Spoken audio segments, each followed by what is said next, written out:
that he played. He showed strength against Terran before. I feel like he's pretty primed to take this one. Well, I think Maru actually overall in a best of 3 would beat RorO 9 out of 10 times, but I think in the best of 1 right now with how Zerg is, and it seems like he was planning on coming out no matter what, and he was probably already prepared for Maru himself. I like Zerg's current state. Maru's coming off of a loss today as well. I factored all these things because if it were given to me on a piece of paper several days in advance, as normally our predictions are done, I would have gone with RorO. But right in this best of 1, in this ace match right now, I have to pick RorO. I have to side with him here. Coming off of a win, a lot of time to rest. The way the matchup seems to be, going well before the Hellbat buff, which has changed things quite a bit. It's going to shake things up a little bit, but we'll have to wait and see if Maru is actually going to take advantage of it this matchup. I mean, well, and it really depends on a lot of factors in the game. We did see when the Widowmines did get buffed, Maru was one of the first people to actually switch to that kind of style with a lot of Widowmines and be aggressive against Protoss, but I wonder if he's going to use this as well, this new kind of, just going with the balance changes, the patches here, and actually take it into his advantage. I wouldn't be surprised.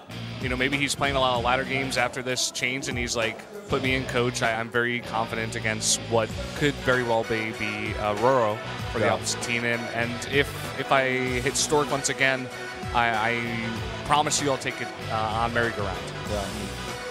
Yeah. A bold move to choose Maru here. I really thought we might see SOS. But here we are. Yeah. Merry-go-round that final map, like you said. This is the deciding moment. We're starting to see a lot more ace matches again. We didn't see very many in round 3, but round 4 is already lighting us up. Chock full, man. Day by day, ace by ace. RorO looking a little bit stressed out, a little bit tired. Hopefully he can get himself in the right mindset. Hopefully he doesn't get bopped by any sort of obstructions. All right, here we go. Finally, no more time to. I need to fill. The map is up and loaded. The players are inside, and we are going into the ace match between Samsung and JINAIR Green Wings.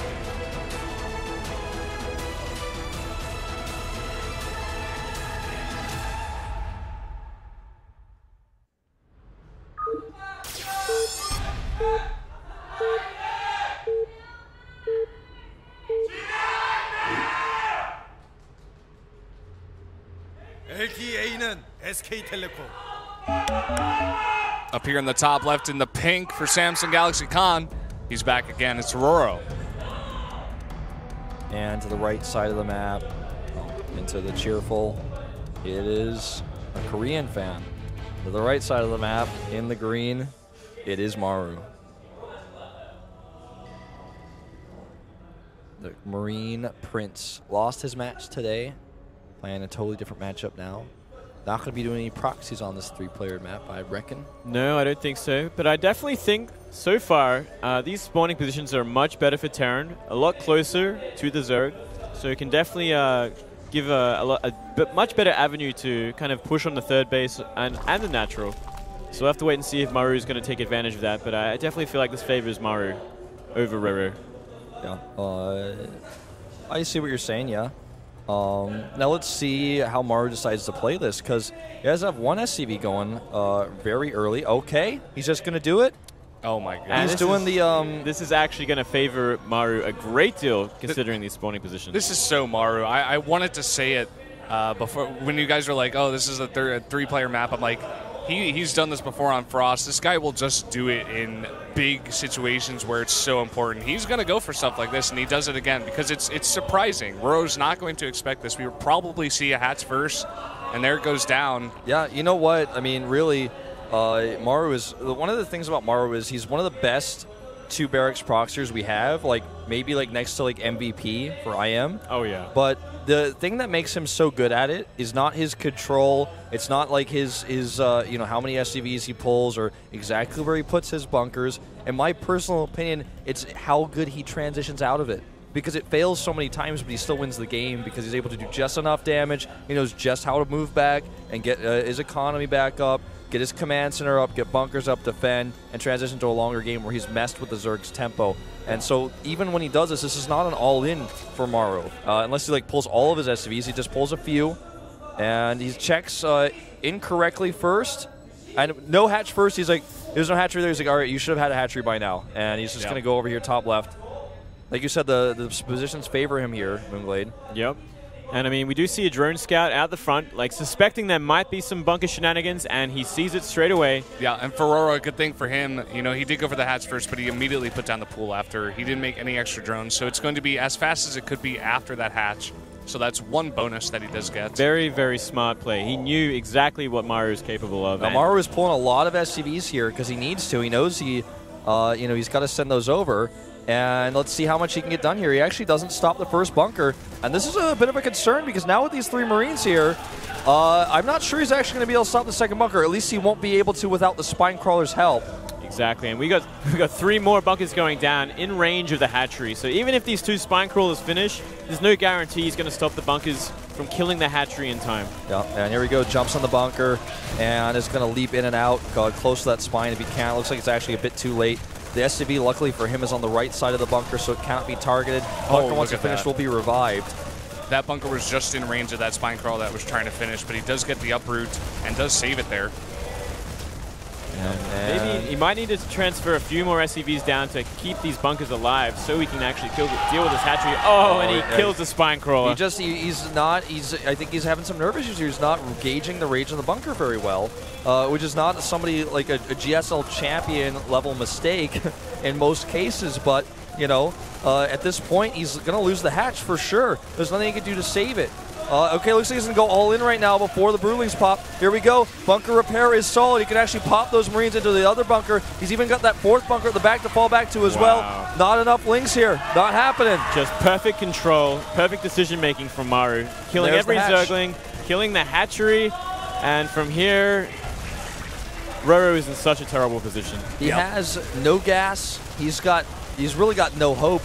That's a bit overzealous to pop out there and move forward on the spines, I'd say, but he doesn't have to do anything else now but sit here, continue, like you said, on those 2 barracks production. He's got the command center back at home. He's transitioning into, and he's really just continuing to poke here. He can actually kill the Spine Crawler. Yeah, I think so. Well, it's well moved here, but the Spine Crawlers here aren't accomplishing anything for RorO right now except buying him time. He is double gassing in the main. Do you think we're just going to see a Baneling bust or like... I think he's going to have to do something. A Baneling bust on bunkers, like proxy bunkers outside your base, it's like not the most cost-effective way to go about it, but it might be the only choice he has at this point. I mean, there's no way maybe, you know. He could do a Nidus, but I mean, that's like the most expected thing ever.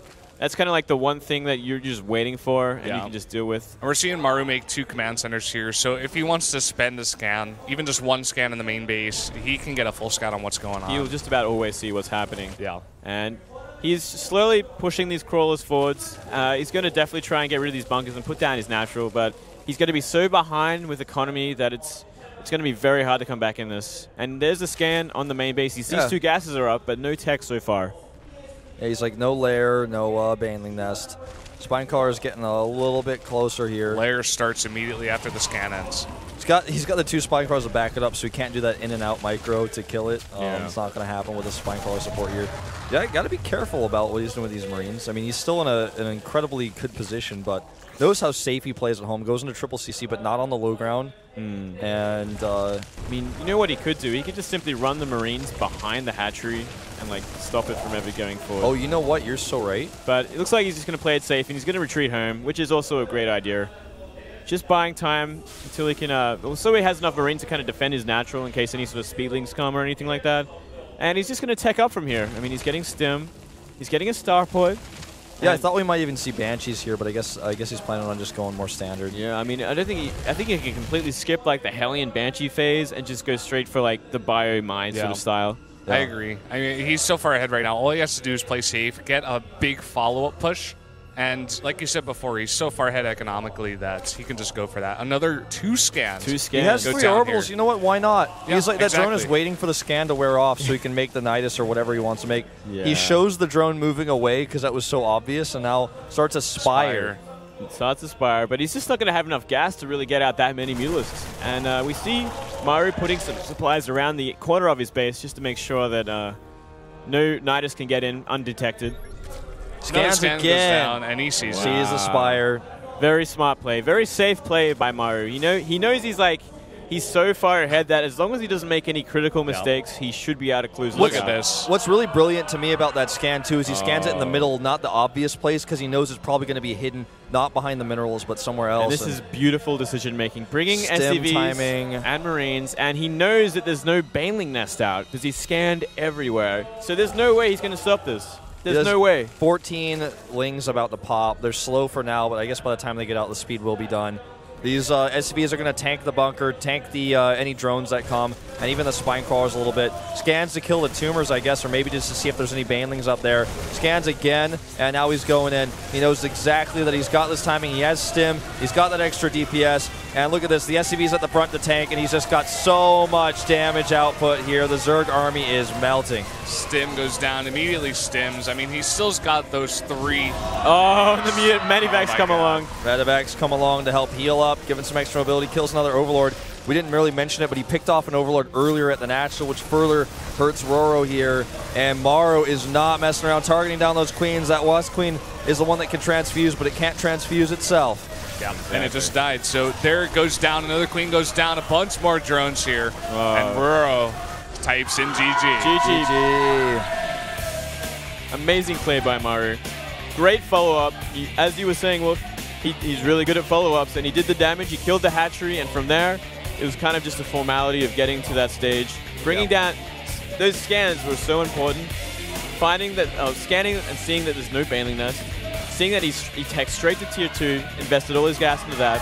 It was just a matter of pulling SCVs with his Marines. Yeah, I have to totally agree. I mean, I totally agree with what Wolf said before. That follow-up was just perfect. Even down, the biggest thing that impressed me was that he immediately got the 3 CCs for the scans. He needed the scans. Because if he knew what tech he was going for, if it was Banelings, maybe he's not that aggressive, he has to be careful, whatever, he just plays economically, goes for a later push. But he saw the Spire, he's like, okay, you're not going to have units, I can just push you. And he goes for the push and wins. In a normal situation, obviously you want to have every